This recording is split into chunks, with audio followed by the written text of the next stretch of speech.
Paz, Senhor, meus irmãos, louvamos a Deus por essa oportunidade de darmos início a mais um estudo da Escola Bíblica Dominical, iniciando o trimestre.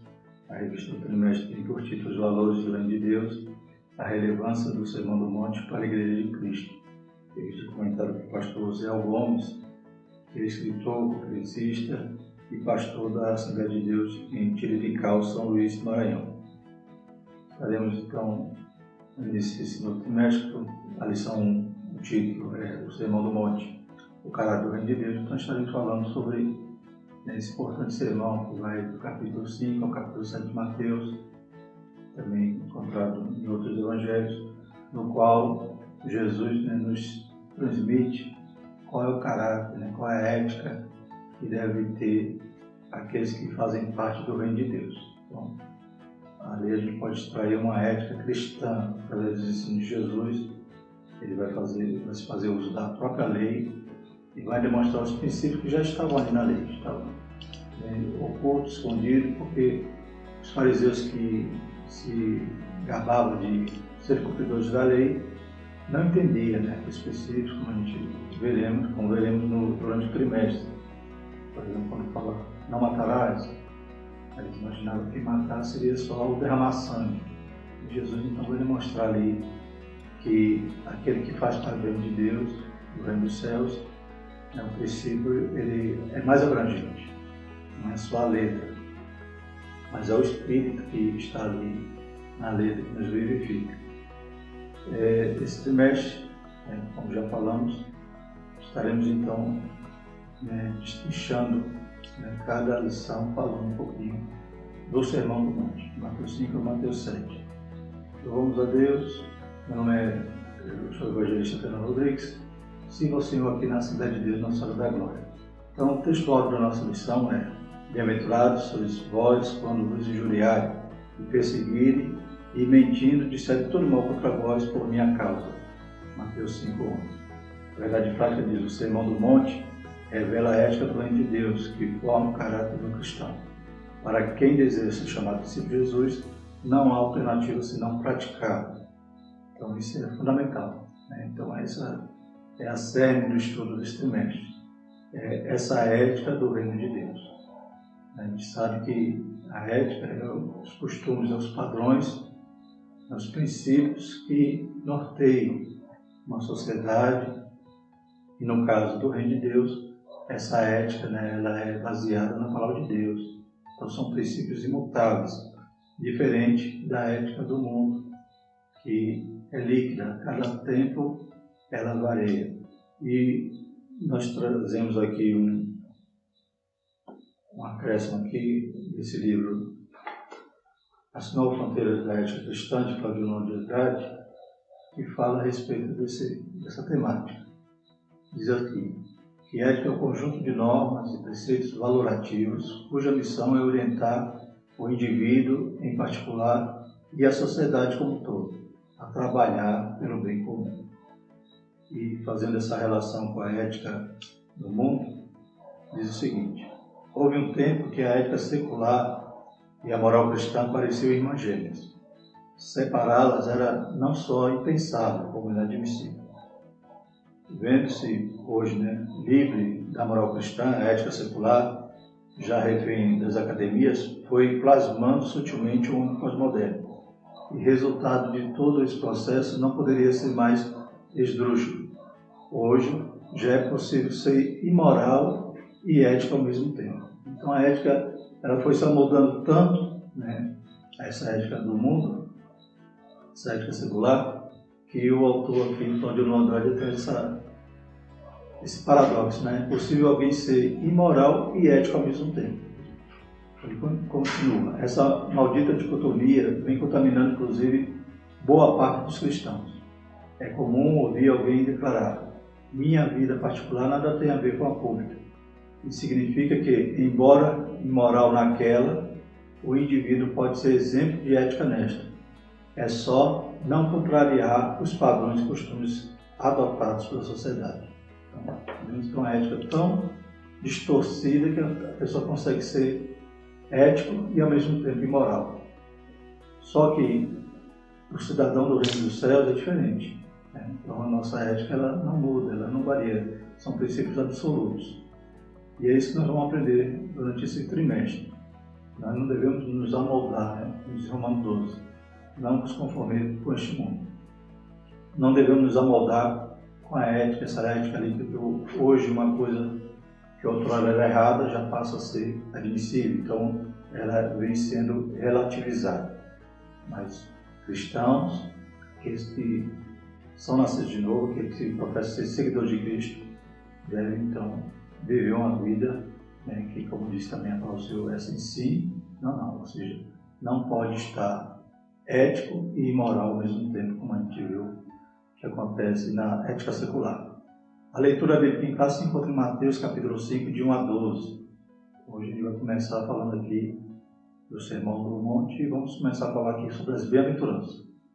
Jesus, vendo a multidão, subiu ao monte e, assentando-se, aproximaram-se dele os seus discípulos. E, abrindo a boca, os ensinava, dizendo: Bem-aventurados os pobres de espírito, porque deles é o reino dos céus. Bem-aventurados os que choram, porque eles serão consolados.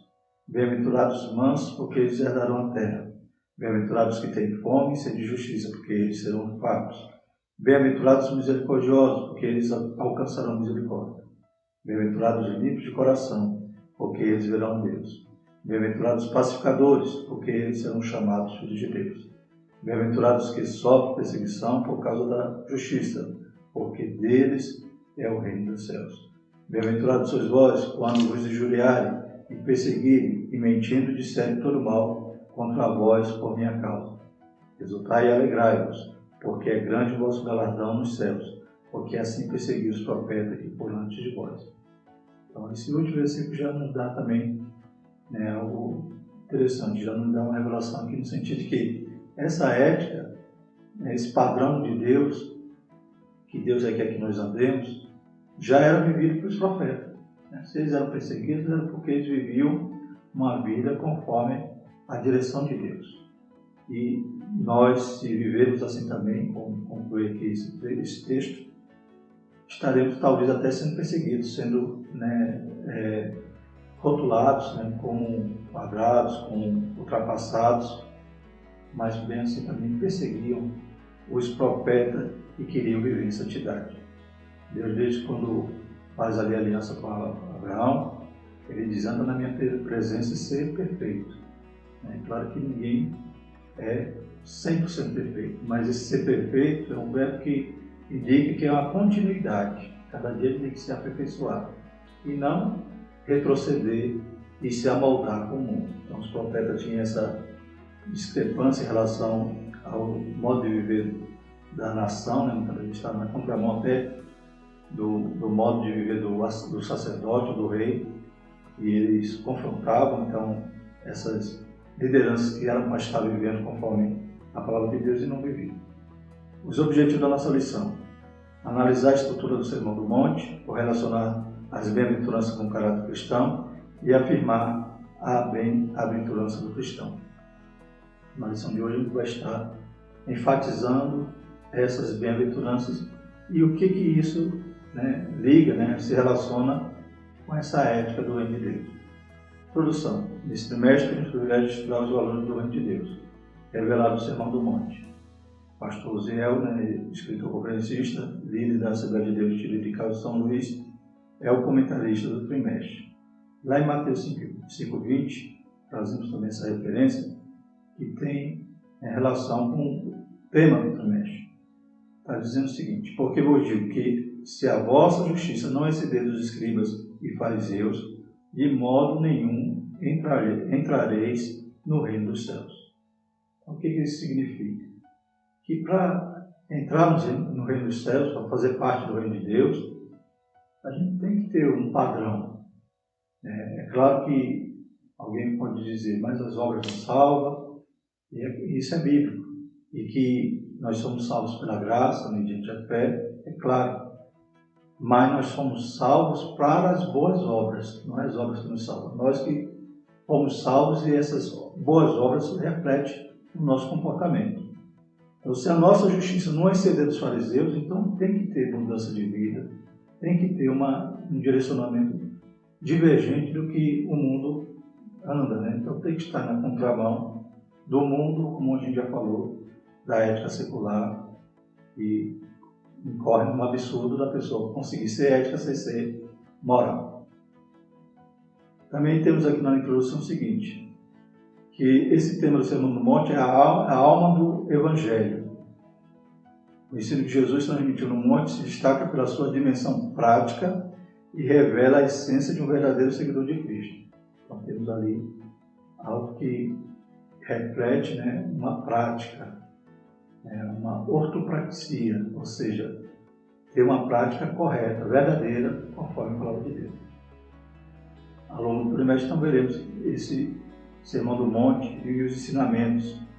Em primeiro instante, volta-se plenamente para Deus, e no outro revela o lado ético e divino do reino, amar o próximo. Então, as duas máximas, né, os mandamentos que Jesus resume ali, amar a Deus sobre todas as coisas e o próximo a ti mesmo, se reflete nesse padrão ético que o cristão deve viver. Primeiro tópico da nossa lição, a estrutura do Sermão do Monte. Por que Sermão do Monte? Então, lá em Mateus capítulo 5 já inicia dizendo que Jesus subiu ao monte.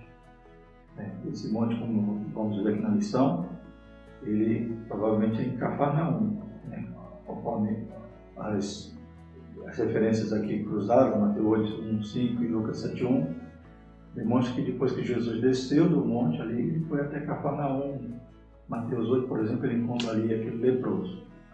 Então, segundo aqui o comentarista da nossa lição, ele traz aqui uma distância desse monte em relação a Galileia, o Mar da Galileia, 6,5 quilômetros a oeste do Mar da Galileia e 3 quilômetros a sudeste da cidade de Cafarnaum. Então, nesse monte Jesus senta, chama os discípulos e aquela multidão também que já estava contemplando ali o milagre de Jesus, são também, o alvo ali, ouvem essa mensagem.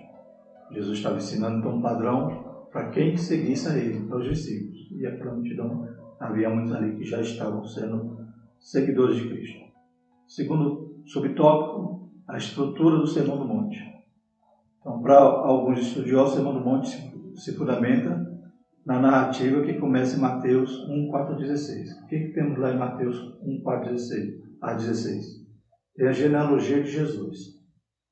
Então, inicia demonstrando ali, Mateus, o público a qual ele destina o Evangelho, seu registro, é ao público judeu, os judeus convertidos. Então, em Mateus, demonstra ali, através da genealogia, que Jesus era o filho de Davi, que era o Messias. Então, começa ali, fundamenta a partir daquela narrativa que dá essa autoridade a Jesus, sendo ele revelado na Escritura como o Messias. O desdobramento dela envolve a genealogia de Jesus, os 7 cumprimentos proféticos que aparecem nesse Evangelho. Então, temos 7 profecias cumpridas, que encontramos aqui nesses primeiros capítulos de Mateus. Em Mateus 1, 23, a profecia cumprida é a questão dele ser o Emanuel. Em capítulo 2, versículo 6, o nascimento em Belém. Então, tudo já havia sido profetizado a respeito de Jesus. O chamado do Egito, Mateus 2,15. O choro de Raquel, Mateus 2,18, ali a mortandade das crianças, provocada por Herodes. Chamado de Nazareno, capítulo 2, Mateus, versículo 23. Fala também sobre a profecia do surgimento ali do João Batista, então, estava profetizado em Malaquias e em outros pontos, que o Elias haveria de ser aquele que ia preparar o caminho para Jesus, então Mateus 3,13. E uma grande luz, Mateus 4, de 14 a 16. Assim, toda essa estrutura procede dos 5 grandes discursos do Sermão do Monte. Então, vimos o que precede. Agora, chegando no Sermão do Monte, propriamente de Mateus 5 a Mateus 7, podemos dividir em 5 grupos. Do capítulo 5, versículo 3 a 12, tem as bem-aventuranças, é o alvo da nossa lição de hoje. Capítulo 5, verso 3 a 16, sal e luz, será a nossa lição, nossa próxima lição. Jesus é o cumprimento da lei, Mateus 5, 17 a 48. Os atos de justiça, Mateus 6, de 1 a 18, quando Jesus vai Então se referia ali, né, se o seu olho for luz, né, então todo o seu corpo será luz. Então Jesus vai falar ali sobre os atos de justiça e declarações de sabedoria, do versículo 19 até capítulo 7, versículo 27 de Mateus. Então temos esses 5 grandes grupos. Tudo isso parte dessa autoridade messiânica de Jesus, como já citamos, que se encontra lá na genealogia. A quem era destinado o sermão? Então o sermão pode ser considerado a princípio, esse esboço que revela as verdadeiras características do reino messiânico, a princípio era direcionado aos discípulos, como a gente lê aqui em Lucas 6:20. E levantando ele os olhos para os seus discípulos, dizia: bem-aventurado vós, os pobres, porque vosso é o reino de Deus. Então, Mateus e Lucas 6:20 também fala sobre o Sermão do Monte. E Mateus 7:28 diz: e aconteceu que, concluindo Jesus esse discurso, a multidão se admirou da sua doutrina.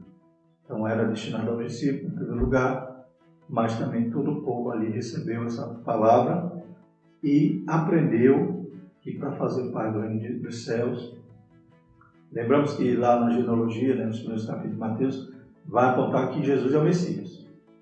O público-alvo de Mateus é os judeus, então eles estão sabendo que é o Messias. Mas que reino que eles esperavam? Eles esperavam o reino da terra. Esperavam, que Jesus viesse estabelecer agora o reino político. E Jesus vai anunciar agora o reino dos céus. E para o reino dos céus, para fazer parte dele, o padrão então é mais elevado. Não era só cumprir uma lei, ao pé da letra.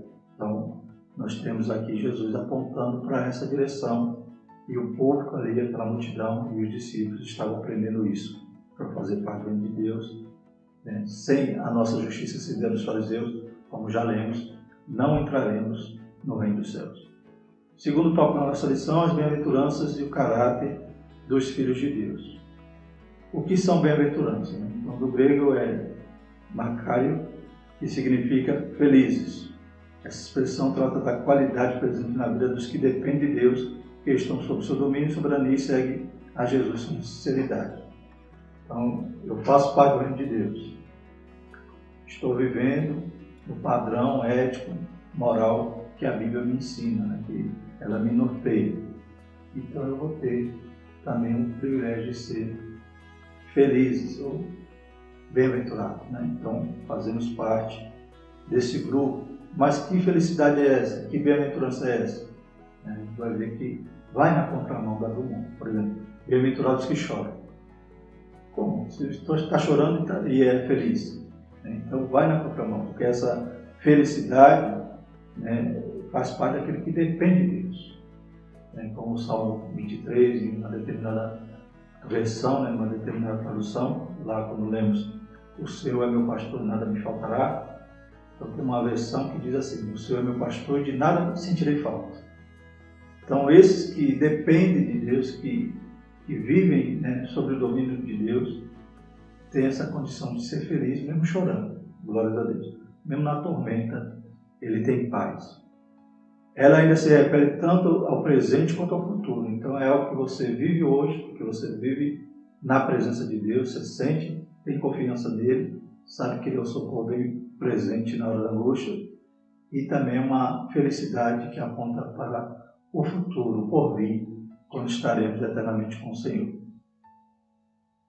Então, bem-aventurança é o resultado da fidelidade do crente a Deus, que em qualquer circunstância persevera no caminho e com isso participa das bênçãos divinas da salvação, presentes e futuras. Então, Apocalipse 1:3 diz: bem-aventurado aquele que lê, os que ouvem a palavra dessa profecia e guardam as coisas que nelas são escritas, porque o tempo está próximo. Segundo subtópico, o reino de Deus e seu caráter. Então, falávamos há pouco. O povo esperava, os judeus esperavam o reino da terra. Jesus anuncia o reino dos céus. Então vamos estudar a respeito desse caráter, desse reino de Deus, o reino dos céus. São sinônimos, viu? No Evangelho de Mateus identificamos a chegada do reino de Deus e a pregação de Jesus a respeito do Evangelho do reino. Então, João Batista já pregava e Jesus também deu continuidade a essa mensagem.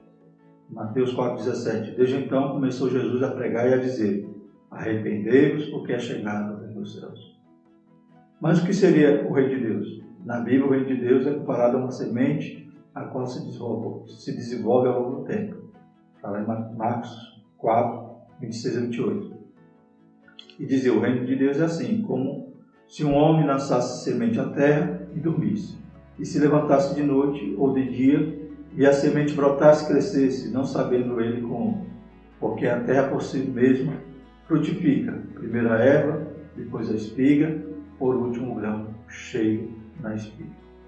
Então esse reino é comparado a essa semente. Era lançado, Jesus, ele mesmo disse, né, que a semente tinha que morrer para poder gerar, glórias a Deus, e ele morreu para poder gerar esse reino, esse povo. De modo que podemos falar a respeito de um reino presente e de um reino futuro. A expressão reino de Deus declara a soberania, reinado e governo de Deus atuando em tudo. Então, presente e futuro. Por quê? Porque hoje nós já fazemos parte do reino de Deus. Já somos súditos, já temos um rei e já vivemos conforme esse reino, louvado seja o Senhor. E futuro, porque haverá um momento também que Jesus vai cumprir a promessa de Israel, que estou esperando o reino terrestre. Jesus vai cumprir isso, um milênio. Então Jesus vai cumprir essa promessa que o judeu está aguardando. E o reino que culmina, né, com novos céus e nova terra, onde estaremos para sempre com o nosso Senhor. Então podemos destacar 4 conceitos do reino de Deus. Primeiro, o reino do coração. Então ele já faz morada em nós. A Espírito Santo já mora em nós, já nos conduz. Nós o aceitamos como Senhor e Salvador. Além de nos salvar, ele nos dirige. Louvado seja o Senhor. A chegada do reino como salvação. Quando a pessoa passa a experimentar essa experiência salvífica, desfruta de bênçãos tanto espirituais quanto materiais. E reconhece e obedece o grande rei. A igreja também é uma expressão do reino de Deus, porque quem é a cabeça é Cristo. Nós somos membros, glória a Deus, de toda a criação e a volta ao Senhor, que se culminará, né, a partir do milênio, que é uma restauração parcial, e após o milênio, novo céu e nova terra. Está aqui em Romanos 8, 22 e 23, porque sabemos que toda a criação geme, está juntamente com dores de parto até agora. Não só ela, mas nós mesmos que temos as premissas do Espírito. Também gememos em nós mesmos, esperando a adoção, saber a redenção do nosso corpo. E Apocalipse 26, bem-aventurado e santo aquele que tem parte na primeira ressurreição. Sobre este não tem poder a segunda morte, mas serão sacerdotes de Deus e de Cristo, e reinarão com ele 1000 anos. Então, o reino dos céus, hoje, presente e futuro. Terceiro subtópico, os súditos do reino de Deus. Então, quem faz parte? Então, o comentarista da lição, ele faz uma relação com as bem-aventuranças e qualidades daqueles que são felizes, né? Mas para eles alcançar aquela felicidade, então o comentarista extrai dali, das bem-aventuranças, algumas qualidades, 8 qualidades.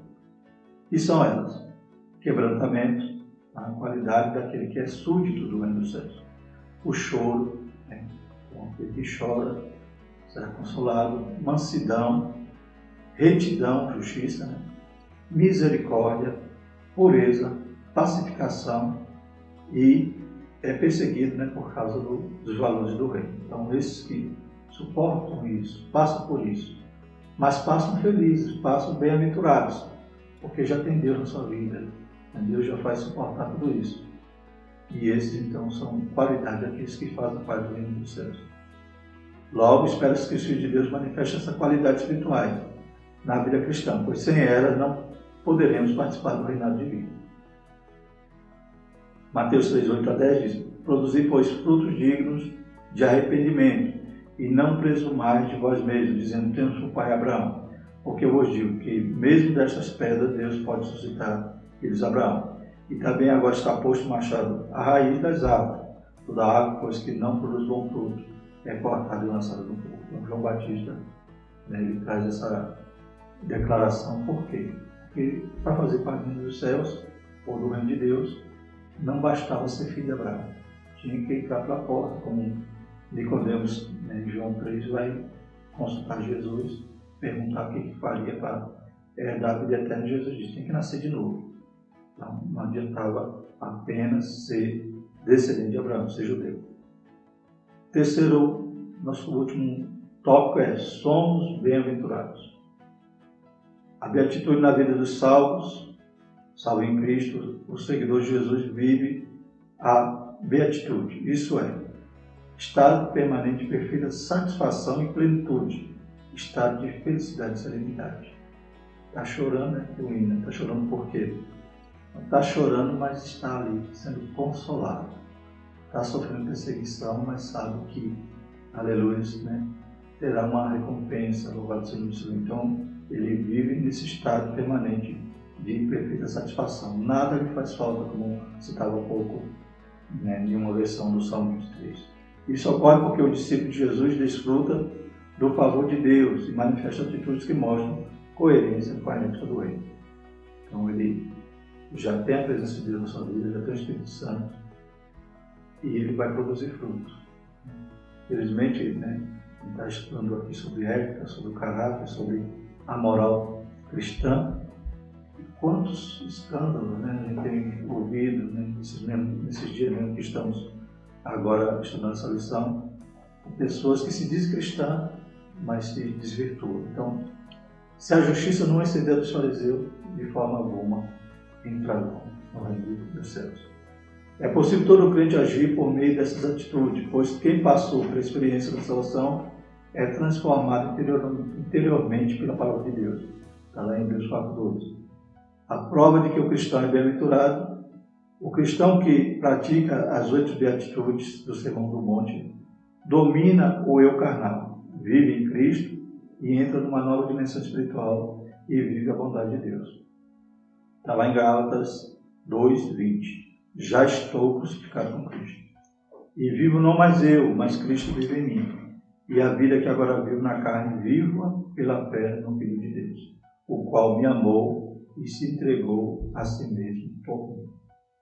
Então, assim, no Sermão do Monte, Jesus ensina que a verdadeira felicidade nada tem a ver com o que o homem moderno deseja: dinheiro, ambição, poder. A felicidade bíblica, então, se revela em quem ama seu inimigo, bendiz o que maldiz, faz o bem ao que o odeia e ora para os que maltrata e persegue. Então, a gente vê que é completamente diferente, né? A ética, né? Ou o padrão que Deus requer de nós é completamente diferente do que o mundo imprime, né? Do que o mundo vende. Né? Para ser feliz no mundo tem que estar cheio de dinheiro, cheio de prazeres, né? Mas aquele que é feliz no reino dos céus é aquele que está sofrendo, está chorando, está sendo perseguido, mas ainda ama o inimigo, ainda ora por ele. Aí a gente vai, né, a cada lição desse trimestre, aprender um pouquinho mais sobre esse caráter, sobre essa ética que o Senhor requer de nós, para que nós possamos fazer parte, ser cidadão do reino dos céus. Concluindo, o Sermão do Monte é a base ética do reino de Deus. Nele constatamos o lado divino de uma atitude amorosa do cristão para com Deus, bem como para com o próximo. Se cada crente fizesse do Sermão do Monte o seu norte ético de vida, as polêmicas não teriam lugar entre nós. Não haveria espaço para meras opiniões intelectivas, visto que o propósito desse sermão é que cada crente seja como Deus quer que ele seja. Como Paulo dizia, né? Sede meus imitadores, como sou de Cristo. Paulo também dizia: sede imitadores de Deus. Então você vê que os princípios de Deus são puros, né? São verdadeiros, são imutáveis. Se a gente quer fazer parte do reino dos céus, é claro que a nossa salvação foi pela graça. Mas se a gente não exceder a nossa justiça, como já foi dito algumas vezes, de forma nenhuma entraremos no reino dos céus. Então não é fácil, né? A Bíblia diz que a porta é estreita, o caminho apertado, que conduz à vida eterna. Amém? Então é isso que a gente estará aprendendo durante esse trimestre. Glórias a Deus.